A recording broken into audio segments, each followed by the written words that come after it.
The next page, psychological consequences from viewing porn. We already talked about this, increased violence and aggression, so we're not gonna continue with that one. This idea of brain fog, this idea of just being not quite present or there, just because you're constantly seeking this stimulation. Porn is powerful, and we can't underestimate its influence on our minds. A lack of interest in life besides porn. Low self-esteem. These are real. When you watch those things, you think, that doesn't look like me. I can't do that. Whether you're a male or a female, it leads to a lot of shame and it leads to a lot of insecurities. Poor body image, guilt, shame, depression, social anxieties. So start thinking about when we look at those stats and the numbers and how much porn is being watched and how more digitally connected we are, yet how more isolated we are and where this is taking us. The need to seek more porn over time, we discussed that in the addictive nature. The hijacked sexual arousal, so not really understanding what should arouse us and what we allow in. The loss of control of your sexuality. And back to the self-control, the selfish pursuit of your sexual needs. This is Gary Wilson, renowned researcher, has a great website, Your Brain on Porn. He's talking about these psychological consequences in terms of the real issues that people that are addicted to porn are facing. And I want you to listen to the amazing stories of redemption and change when people do one thing, and that's get porn out of their lives. So go ahead and run clip 2.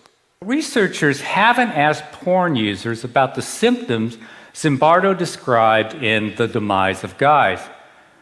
Arousal addiction symptoms are easily mistaken for such things as ADHD, social anxiety, depression, concentration problems, performance anxiety, OCD, and a host of others.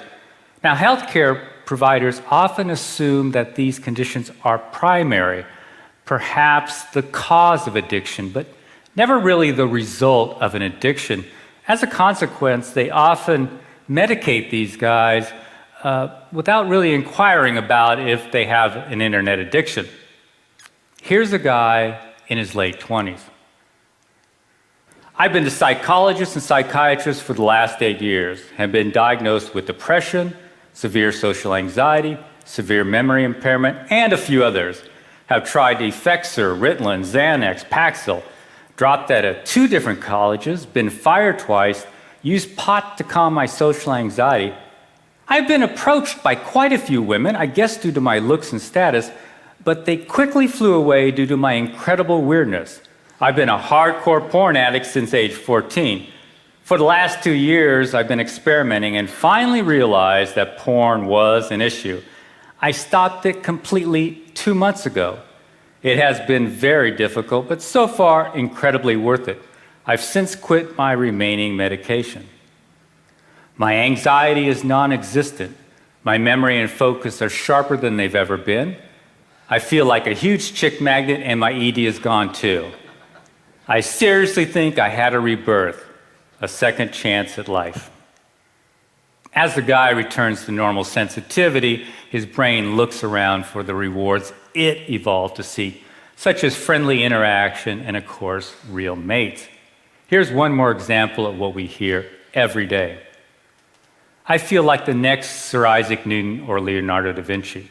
Since I quit a month ago, I've literally started a business, taken up piano, been studying French every day, been programming, drawing, writing, started managing my finances, and I have more awesome ideas than I know what to do with. My confidence is sky high. I already feel like I can talk to any girl. I'm the same guy who took 2.5 extra years to graduate from college. I've met Gary a few times. That was one of the clips that really opened my eyes early as I was doing my research. This idea that, I don't know if you caught that, most people think that those conditions are primary to an addiction. So I am depressed or I have social anxiety, therefore I go and I do what I do that becomes an addiction. But did you hear what he said? They don't really ever look at the addiction being the primary cause for these things. And just like those 35-year-olds who the doctors don't ask if they look at porn before prescribing medication, how many psychiatrists and psychologists ask about our kids' porn addictions when they turn into these numb, isolated kids? And we just say, oh, they're just 13. They're just 14. Now again, I don't want to see everything as a nail because I swing this hammer. But if you've noticed a marked change in your child fairly quickly into isolation and depression and being quiet, and you're just like, it's just not my kid. What's happened? I'm not saying it is, I'm saying there's a chance. There's a chance that porn, this part, is doing that. And again, the good news is, look what that said. The anti-movement says all this research is correlative. For the kids, again, breaking that down, that means you can't prove it actually creates this. There's a connection, but it's so complicated, we can't actually say it. This is not correlation, this is causation.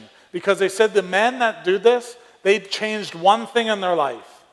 They didn't change anything else. All they changed was they don't watch porn. And they go, my brain is back on fire. And this isn't just Gary Wilson telling us a story. I've heard this from people I coach and mentor. And again, it's different timelines. Sometimes it's not a month, sometimes it's 8 months. But that's such a beautiful moment when those people go, I got my brain back. I feel energized again. I feel like I can interact with people. I feel like I'm creative. And so we've got to understand this is a massive, massive consequence that viewing pornography and getting swallowed up does. You become dull. You become isolated from the world.